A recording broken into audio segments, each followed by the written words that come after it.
आज की तारीख है आज का 3 तारीख 3/11/2020।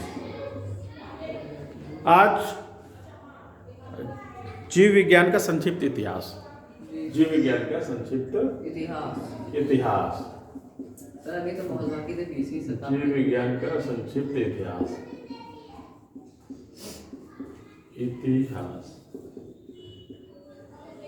जीव विज्ञान का संक्षिप्त इतिहास कल पढ़ाया गया था और आज उसी के आगे प्रारंभ करेंगे। कल ये बता दिया गया था कि स्लाइडन और स्वान ने कोशिका सिद्धांत का प्रतिपादन किया। इसके बाद चार्ल्स रॉबर्ट डार्विन 1809 से 1882 में 1809 से 1882 क्या नाम था इनका? Charles Darwin. इनको डार्विन भी लोग कहते हैं। चार्ल्स रॉबर्ट डार्विन इन्होंने प्राकृतिक वर्ण के सिद्धांत का प्रतिपादन किया और ओरिजिन ऑफ स्पीसीज नामक पुस्तक की रचना की। इसके बाद तुम्हारा ग्रेगर जॉन मेंडल। तुम लोगों ने मेंडल के बारे में पढ़ा होगा। मेंडल के नियम तुम्हें बहुत छोटी क्लास से भी पढ़ाए जाते हैं। मेंडल ने क्या किया था? आनुवंशिकी के जन्मदाता बोले जाते हैं, फादर ऑफ जेनेटिक्स भी बोला जाता है। मेंडल के 3 प्रयोग तुम लोगों ने पढ़े होंगे। शुरू में मेंडल ने ही बताया था कि कैसे माता पिता के लक्षण अपने बच्चों में जाते हैं और इसका उन्होंने मटर के पौधे पर प्रयोग करके बताया था।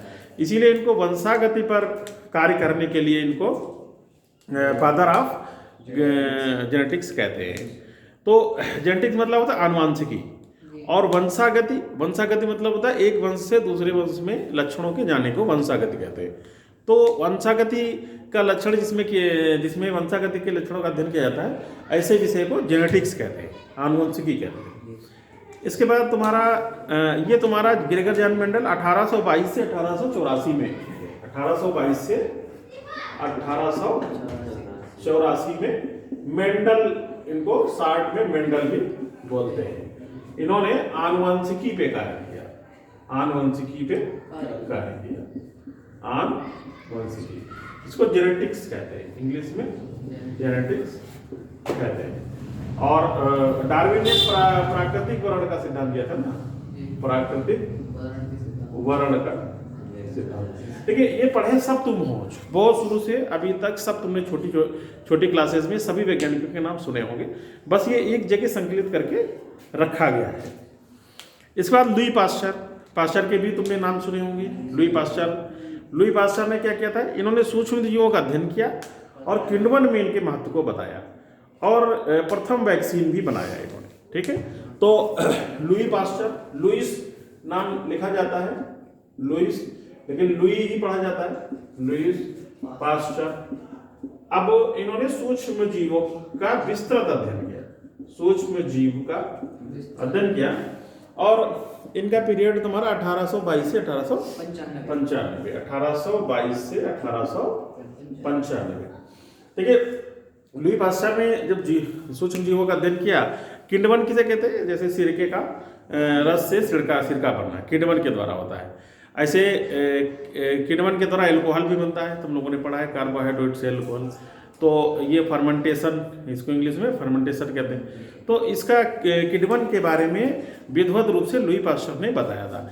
उसके बाद दूध में पास्चराइजेशन किया जाता है, दूध को पास्चराइज किया जाता है, निर्जीवीकृत किया जाता है। तो ये भी लुई पास्चर के ही द्वारा जो बताया गया था, उसी के आधार पे ये भी पास्चराइजेशन की प्रक्रिया कराई जाती है। फिर है वैज्ञानिक इवानोस्की 1892 ये वैज्ञानिक हुए, 1892।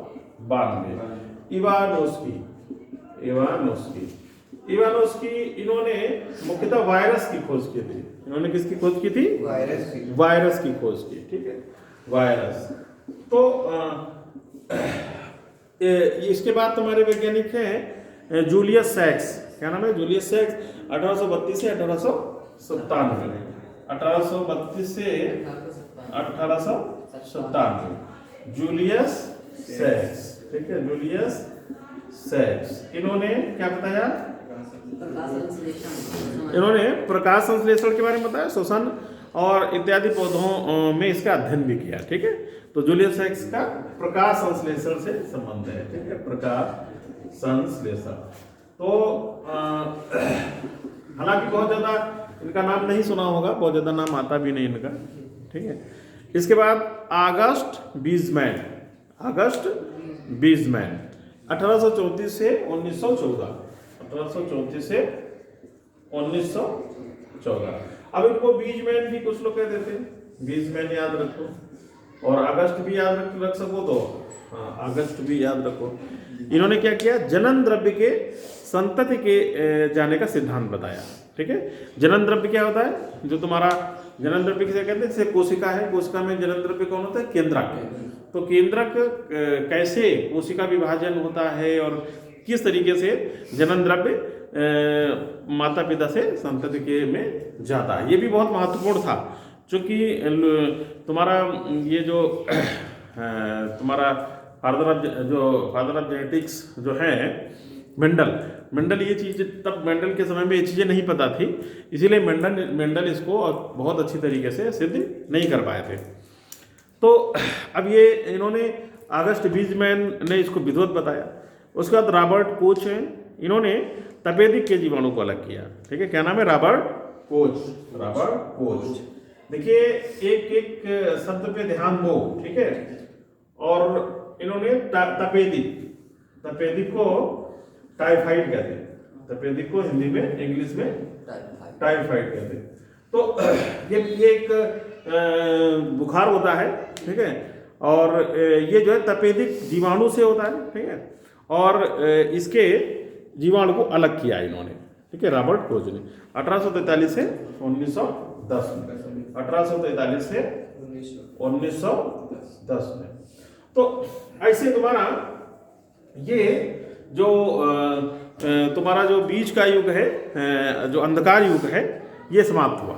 ठीक है, ये जो अंधकार युग है, अंधकार युग ये समाप्त हुआ। प्राचीन युग, अंधकार युग, उसके बाद 20वीं शताब्दी का युग आया। ठीक है, 20वीं शताब्दी में भी जीव विज्ञान में बहुत डेवलपमेंट हुए और इसमें बहुत से नए नए वैज्ञानिक आए, डीएनए की खोज हुई और बहुत से टिश्यू कल्चर आया, और इसके अलावा क्लोन आया, क्लोन कैसे बनाया जाता है, ट्रांसजेनिक पौधे आए, बहुत सारा इसमें बहुत ज़्यादा डेवलपमेंट हुआ। बायोटेक्नोलॉजी एक नई शाखा आई और कोशिकाओं में जनन द्रव्य का बहुत विस्तृत अध्ययन किया गया, बहुत डीपली अध्ययन किया गया, डीएनए का मॉडल लिया गया। तो ये एक बहुत महत्वपूर्ण, फिर 20वीं शताब्दी में भी बायोलॉजी में बहुत डेवलपमेंट्स हुए। इसमें पहला 1848 से 1935, 1848 से 1935। तो पहला नाम आता है तुम्हारा ह्यूगो डी व्रीज। ठीक है, ह्यूगो डी व्रीज। ये ह्यूगो डी व्रीज ने क्या किया था, इन्होंने कार्बनिक विकास के सिद्धांत पर कार्य किया और उत्परिवर्तन को बताया।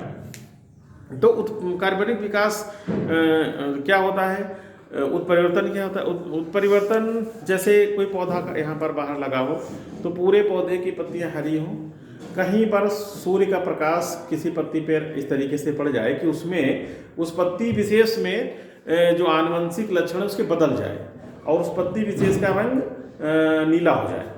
तो ये जो sudden change in the inherited genetic material, तो जब अचानक पूरी पत्ती हरी है पूरे पौधे की और कहीं एक भाग में सूर्य की रोशनी के कारण उसमें उसका जो जेनेटिक मटेरियल है वो चेंज हो जाता है, तो इसे उत्परिवर्तन कहते हैं। इसे क्या कहते हैं, उत्परिवर्तन कहते हैं। इसको तुम्हें उत्परिवर्तन के बारे में ह्यूगो डी व्रीज ने उत्परिवर्तन के बारे में बताया जाए, इसलिए इनको फादर ऑफ म्यूटेशन भी कहते हैं। ह्यूगो डी व्रीज को क्या कहते हैं, father of mutation. Father of mutation मतलब होता है उत्परिवर्तन। ठीक है, उत्परिवर्तन हमने बता भी दिया, उत्परिवर्तन क्या है। ठीक है, sudden change in the genetic material, cause any physical cause. इसके बाद तुम्हारा अगला क्या है, Thomas Hunt Morgan. Thomas Hunt Morgan 1866 से 1945, 1866 से 1945। थॉमस हंट मार्गन, ये तुम्हारे इन्होंने क्या किया, थॉमस हंट मार्गन ने क्या किया, इन्होंने जीन के आनुवंशिकता के महत्व, लिंकेज इत्यादि शब्दों की परिभाषा था आनुवंशिकता पर अनेक कार्य किए। ठीक है, तो जीन के आनुवंशिकता, जीन क्या होता है, कहाँ होता है, तुम लोग जानते नहीं होगी जीन कहाँ होता है, जीन कहाँ होता है, डीएनए, डीएनए से डीएनए के ही अणु का एक भाग को जीन कहते हैं। ठीक है, तो जीन जो है, जीन के आनुवंशिक महत्व के बारे में थॉमस हंट मार्गन ने बताया। इस पर लिंकेज बताया, लिंकेज पढ़े होगे, नहीं याद होगा, लिंकेज और क्रॉसिंग ओवर दो शब्द होते हैं। तो लिंकेज में क्या होता है कि जैसे लिंकेज जब हो जाता है तो जैसे हमारे करेक्टर बच्चे में जाएगी तो सेम करेक्टर जाते हैं, जैसे हम हैं तो मैं वैसे ही बिल्कुल हो जाता है। ठीक है, क्रॉसिंग ओवर में जेनेटिक मटेरियल चेंज हो जाता है जब वो अपनी अगली पीढ़ी में जाता है। ठीक है, तो लिंकेज और क्रॉसिंग ओवर के बारे में किसने तुम्हें बताया, थॉमस हंट मार्गन ने बताया। तो ये भी महत्वपूर्ण है। ठीक है, लिंकेज के बारे में, लिंकेज क्वेश्चन आ सकता है। ठीक है, इंपॉर्टेंट है, लिंकेज के बारे में बताया और जनेंद्र तुम्हारा डीएनए के बारे में बताया। इसके बाद तुम्हारा WM स्टेनले। ठीक है, स्टेनले मिलर का नाम तुम लोगों ने सुना होगा। तो 1904 से 1935, 1904 से 1935 ये इनका नाम है WM स्टेनले, WM स्टेनले। ठीक है, स्टेनले ऐसा होता है हिंदी में, इंग्लिश में भी लिखते हैं, हिंदी में प्रोनाउंसिएशन उसका किया जाता है। तो इन्होंने TMV वायरस, TMV होता है, टोबैको मोज़ेक वायरस होता है। ठीक है, तो TMV को विमुक्त किया, TMV की खोज की। ठीक है, TMV भी बोलते हैं इसको, पूरा नाम tobacco mosaic virus, WM Stanley. फिर तुम्हारा अगला है अलेक्जेंडर फ्लेमिंग, 1881 से 1955, 1881 से बीच में नाल और रस का छूट गए। अच्छा, नाल एवं रस का, नाल एवं रस का और AI ऑपेरेंट। तो नाल और रस का ने क्या किया, नाल और रस का 1932 में 1932 में नाल और रस का, ये दोनों वैज्ञानिक हैं, नाल एवं रस का। तो इन्होंने क्या किया, इलेक्ट्रॉन सूक्ष्मदर्शी की खोज की, इलेक्ट्रॉन सूक्ष्मदर्शी। ठीक है, तो ये भी बहुत महत्वपूर्ण है। इससे पहले क्या था, इलेक्ट्रॉन सूक्ष्मदर्शी नहीं थी, तो बायोलॉजी में छोटी छोटी चीजें देखने के लिए हम बहुत ज़्यादा अध्ययन नहीं कर पाते थे, लेकिन इलेक्ट्रॉन सूक्ष्मदर्शी हो गई तो हमने कोशिका के अंदर देखा, बहुत गहराई तक देखा, DNA तक देख लिया, तो विज्ञान का धीरे धीरे विकास इसमें हुआ। तो इलेक्ट्रॉन सूक्ष्मदर्शी का आविष्कार नाल रस का ने किया। AI ओपेरिन,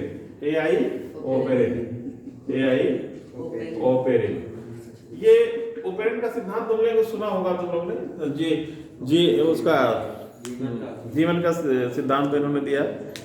जीवन का उद्भव कैसे हुआ, इसका जो है प्रथम वैज्ञानिक विकास इन्होंने वैज्ञानिक दिया। ठीक है, वैज्ञानिक विवरण इन्होंने दिया। तो AI ओपेरिन जीवन का उद्भव, उसके बाद स्वतः जननवाद आया, बहुत से बाद आए। तो ये 1936 में है, कितने 1936 में है AI ओपेरिन। इसके बाद 1981 से 1955, 1881 से 1955, 1881 से 1955, बोला जरूर करो, ठीक है, अच्छी बात है। इसमें क्या है, इसमें तुम्हारा अलेक्जेंडर फ्लेमिंग है, इन्होंने पेनिसिलिन की खोज की और एंटीबायोटिक्स का जो है आधारभूत ज्ञान का प्रतिपादन किया। एंटीबायोटिक्स क्या है, पेनिसिलिन क्या है, पेनिसिलिन एक कवक है और पेनिसिलिन कवक है, इसीलिए उसे पौधा भी कहते हैं, क्योंकि कवक जो है पौधे में ही आते हैं। तो पेनिसिलिन एक कवक है, तो पेनिसिलिन से एंटीबायोटिक्स किसे कहते हैं, एंटीबायोटिक्स लगाने के बाद फिर कोई उस पर नुकसानदायक जीवाणु प्रभाव नहीं करता है, तो एंटीबायोटिक्स होता है, एंटीसेप्टिक होता है। ठीक है, तो वो हानिकारक जीवाणुओं को मार देता है। ठीक है, तो पेनिसिलिन की खोज अलेक्जेंडर फ्लेमिंग ने,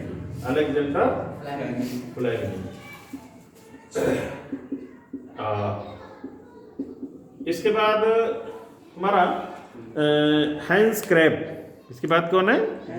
हैंस क्रैब। तो क्रैब साइकिल तुमने सुना होगा। क्रैब साइकिल कहाँ होता है?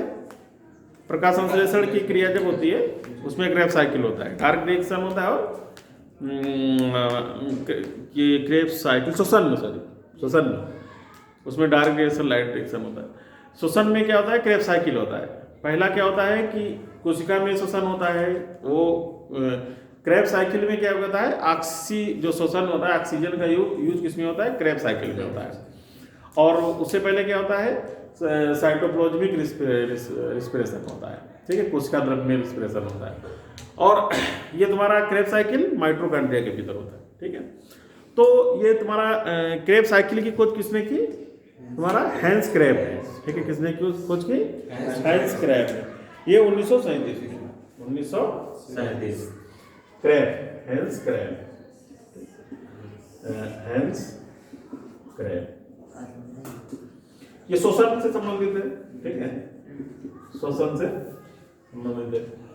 इसके बाद तुम्हारा स्टेनले मिलर, स्टेनले मिलर, इन्होंने भी जीवन के उद्भव से संबंधित अनेक सफल प्रयोग किए, ठीक है। स्टेनले मिलर 1953 स्टेनले मिलर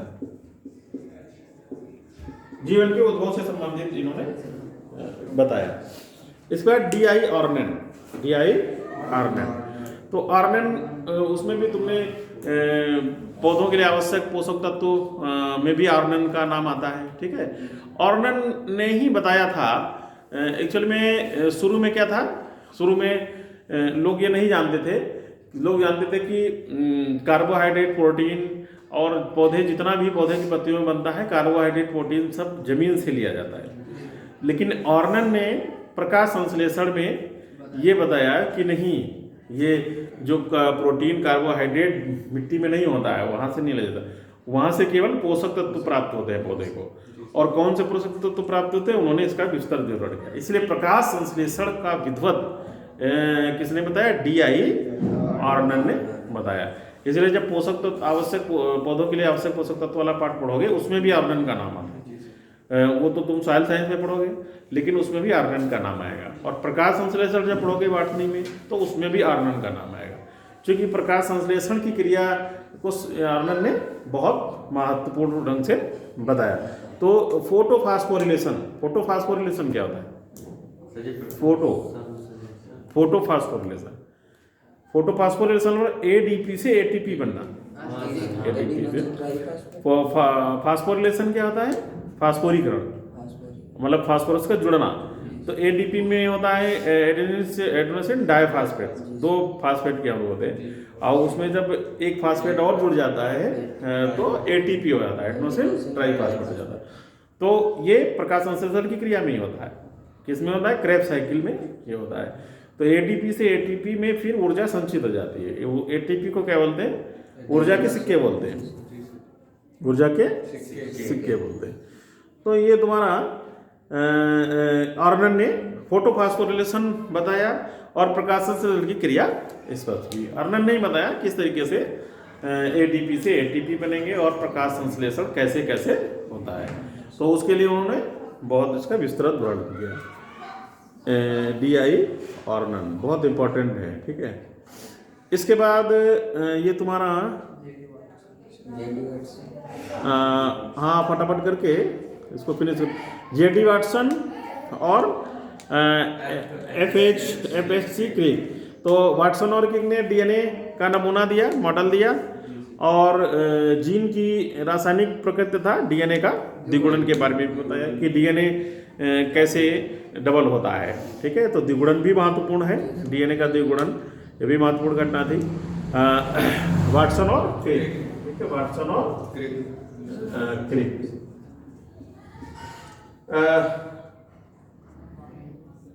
ये कब किया इन्होंने? 1953 से 1962। इसके बाद तुम्हारा कार्नबर्ग है, इन्होंने प्रयोगशाला में डीएनए का संश्लेषण किया। कार्नबर्ग और कार्नबर्ग इन्होंने 1967 में ये काम किया। इसके बाद तुम्हारे डेनेली हैं। डेनेली ने क्या किया? परख नली में कोशिका का निर्माण किया। ये तो बड़ा महत्वपूर्ण हुआ भाई। डेनेली है वैज्ञानिक, परख नली में कोशिका का कैसे निर्माण कर दिया?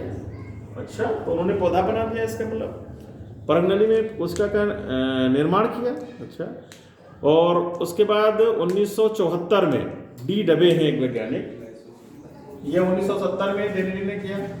1974 में डी डबे वैज्ञानिक हैं। इन्होंने क्या किया? लाइसोसोम्स का पता लगाया और ये नाम दिया। फिर 1984 में लक मॉन्टेग्नियर हैं, इन्होंने एड्स विषाणुओं को अलग किया। ठीक है, एड्स तो जानते हो, एड्स क्या है? Acute immuno deficiency syndrome. ठीक है, acquired immuno deficiency syndrome, AIDS. इसको लक मॉन्टेग्नियर ने इसके विषाणु को अलग किया। आज ये तुम्हें फिनिश हुआ संक्षिप्त इतिहास बायोलॉजी का। अगला चैप्टर है जीव विज्ञान तथा उसकी शाखाएं।